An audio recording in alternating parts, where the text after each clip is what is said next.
Hello friends, कैसे हैं आप। मुझे उम्मीद है कि आप लोग बहुत अच्छे होंगे। और जैसे कि आप जानते हैं, मैंने आपसे वादा किया था कि आज से मैं आपको टीजीटी साइंस और पीजीटी फिजिक्स की वीडियो लेकर आऊँगा और टीजीटी साइंस की आपको बेटर तैयारी कराऊंगा। बहुत ही ज़्यादा बेस्ट आपका सिलेक्शन 100% होगा और आपका सिलेक्शन पीजीटी में भी होगा और मैं करवा के रहूँगा। दोस्तों, आज से मैं बहुत ही ज़्यादा महत्वपूर्ण, इतने महत्वपूर्ण प्रश्न है कि आप इस वीडियो को देखकर खुद समझ जाएंगे कि हाँ, मैं कितने खास प्रश्न आपके लिए लेकर आ रहा हूँ। और वीडियो आपको पसंद आएगी, बिल्कुल जरूर पसंद आएगी। और पसंद आए तो वीडियो आप लाइक जरूर कर देना। और यदि हमारे चैनल पर नए हैं तो आप चैनल को कर देना सब्सक्राइब, और सब्सक्राइब के पास में दिखाई देगा आपको बेल आइकन, उसको भी प्रेस जरूर कर देना, जिससे कि हमारी जितनी भी वीडियो बनेंगी उनका नोटिफिकेशन आपके पास पहुंच जाएगा और आप उनका लाभ उठा सकते हैं और आपका पक्का सिलेक्शन होगा, 100% सिलेक्शन होगा। ठीक है, तो हमारी इस वीडियो को एंड तक देखना। तो देखते हैं सबसे पहला प्रश्न कौन सा है। तो दोस्तों, सबसे पहला जो प्रश्न है हमारा वो क्या है। If a big drop of water is broken into smaller drops the surface energy. दोस्तों, एक बात और बताना चाहता हूं यहाँ पर कि हमारे जो प्रश्न हैं वो हिंदी और इंग्लिश दोनों में होंगे। यानी कि हमारे इस चैनल पर आप लोग चाहे हिंदी मीडियम के हों या इंग्लिश मीडियम के हों, दोनों तैयारी कर सकते हैं, क्योंकि मैं ऑप्शन भी आपको इंग्लिश में भी दूंगा। ठीक है दोस्तों, और प्रश्न को भी हिंदी में भी बताऊंगा और इंग्लिश में, दोनों में मैं आपको बताऊंगा। तो ठीक है दोस्तों, समझते हैं इसका मतलब क्या है। यदि पानी की एक बड़ी बूंद को छोटी बूंदों में तोड़ा जाए तो उसकी पृष्ठ ऊर्जा जो है क्या होगी, यानी कि पृष्ठ ऊर्जा पर क्या फर्क पड़ेगा। तो दोस्तों बताइए, इंक्रीजेज होगी, डिक्रीजेज होगी, या रिमेन्स अनचेंज रहेगी, या can increases as well as decreases. तो बताइए जल्दी से क्या होगा। बिल्कुल सही, ऑप्शन नंबर ए इसका करेक्ट है। यानी कि ऑप्शन ए क्या है, इंक्रीज, यानी कि उसकी जो है पृष्ठ ऊर्जा बढ़ेगी। अब क्यों बढ़ेगी इसको और समझ लेते हैं। देखो, आपको पता होगा कि कोई भी द्रव है, अगर किसी भी द्रव की बूंद की पृष्ठ ऊर्जा तो वो कितनी होती है दोस्तों, वो होती है टी इंटू डेल्टा ए। ठीक है दोस्तों, ये होती है। अब ये क्या है, पृष्ठ ऊर्जा। अब हम देख रहे हैं कि यहाँ पर अगर सीधी सीधी बात देखें तो ये जो पृष्ठ ऊर्जा है वो किसके प्रोपोर्शनल है, ये प्रोपोर्शनल है इसके। ठीक है, ये क्या है, पृष्ठीय क्षेत्रफल, यानी कि बूंद का जो पृष्ठीय क्षेत्रफल है उसके पृष्ठीय ऊर्जा प्रोपोर्शनल है, यानी कि उसके अनुक्रमानुपाती है। तो इसका मतलब इसी पे डिपेंड करता है। अब दोस्तों, जब हम कोई एक बूंद को छोटी छोटी बूंदों में तोड़ते हैं इस प्रकार से, ये छोटी छोटी बूंदें हैं और हमने ये छोटी छोटी बूंद कितनी तोड़ी, n बूंदें हैं। तो आपने देखा होगा जो फुहारा होता है, जब वो छोटी बूंदों में टूटती है बूंद, तो उसका जो पृष्ठीय क्षेत्रफल है वो बड़ा हो जाता है। तो इसका मतलब ये है कि पृष्ठीय क्षेत्रफल बढ़ जाएगा, और जब इसका पृष्ठीय क्षेत्रफल बढ़ जाएगा बूंदों का, छोटी छोटी बूंदों का, तो यहाँ पर ये पृष्ठीय क्षेत्रफल क्या हो गया, परिवर्तित हो गया, चेंज हो गया। तो इसका मतलब क्या है, ये पृष्ठ ऊर्जा भी चेंज होगी। तो बात समझ में आ रही है नहीं। तो ये पृष्ठीय ऊर्जा, पृष्ठीय क्षेत्रफल क्या हो रहा है, बढ़ रहा है, तो पृष्ठीय ऊर्जा भी बढ़ेगी। तो इसका मतलब क्या होगा, इंक्रीज होगा। बात समझ में आ गई या नहीं। ठीक है। If a simple pendulum falls freely under gravity the time period will be. इसको हिंदी में कह सकते हैं कि यदि एक सरल लोलक स्वतंत्रतापूर्वक गुरुत्वाकर्षण बल के कारण नीचे गिर रहा है तो उसका दोलन काल कितना हो जाएगा। दोस्तों, समझते हैं कि कितना इसका दोलन काल हो जाएगा। तो हमें पता है कि दोलन काल जो t बराबर होता है वो होता है 2 पाई वर्गमूल में होता है L/g के। ठीक है, ये तो सभी को पता है कि इतना मान इसका होता है, ये मान होता है। ठीक है, अब हम बात कर रहे हैं किसकी, एक सरल लोलक की, और ये सरल लोलक है। ठीक है, किसी ऊंचाई पर है और यहाँ से इसको स्वतंत्रतापूर्वक छोड़ दिया गया है, और स्वतंत्रतापूर्वक छोड़ने पर ये कहाँ आ रहा है, नीचे की ओर आ रहा है। ठीक है दोस्तों, तो जब भी कोई पिंड नीचे की ओर गिरेगा तो उसका मान कितना होगा, वो गुरुत्वीय त्वरण उस पर डिपेंड करता है।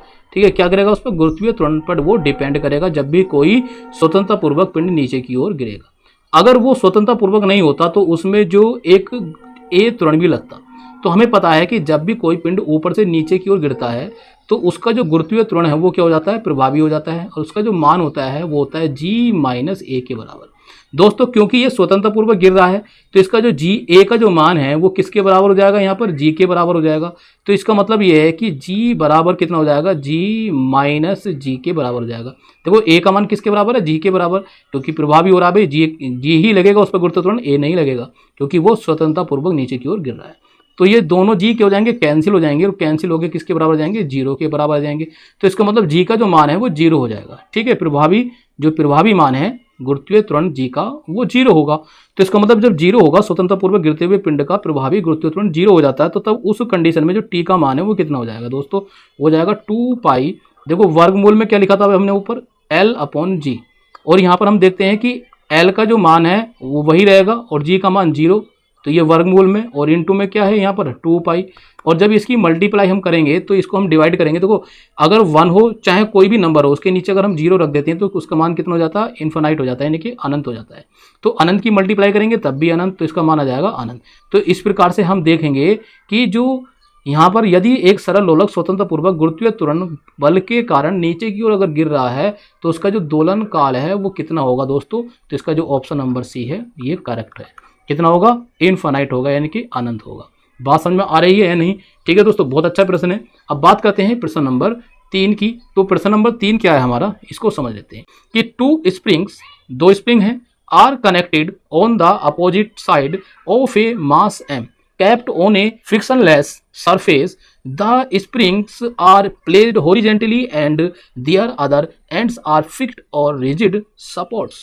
If K1 and K2 are the force contents of the 2 springs, the frequency of oscillation of mass m is. इसका मतलब यह है कि दोस्तों की घर्षण विहीन मेज पर रखे द्रव्यमान m के विपरीत तलों से 2 कमानियां जुड़ी हैं। कितनी कमानियां जुड़ी हैं, 2 कमानियां। कमानियों को क्षैतिज रखा गया है। कैसे रखा गया है, क्षैतिज रखा गया है। ठीक है, क्षैतिज रेखा है ये, तो इसका मतलब है रखा, प्लेस्ड है, रखा गया है। तथा उनके दोनों सिरों, जो उसके दोनों सिरे हैं वो क्या, दृढ़ आधार से जुड़े हैं। यदि कमानियों के बल नियतांक K1 तथा K2 हैं तो द्रव्यमान की दोलन आवर्ती बताइए कितनी होगी। तो दोलन आवर्ती हमें बतानी है, तो इसको सोल्व करते हैं, सोल्व करके ही हम इसको निकाल पाएंगे। अब पहले इसके ऑप्शन देख लेते हैं। ऑप्शन क्या है, ऑप्शन नंबर ए है 1/2 पाई अंडर रूट में K1 K2 upon m। Option number B है 1/2 पाई अंडर रूट में K1 plus K2 upon m। और ऑप्शन नंबर सी है 1/2 pi K1 minus K2 upon m root में। और option number D है 1/2 pi under root में K1 K2 upon K1 plus K2 into 1 upon m। तो जल्दी से बताइए दोस्तों सोल्व करके कि क्या इसका आंसर आएगा।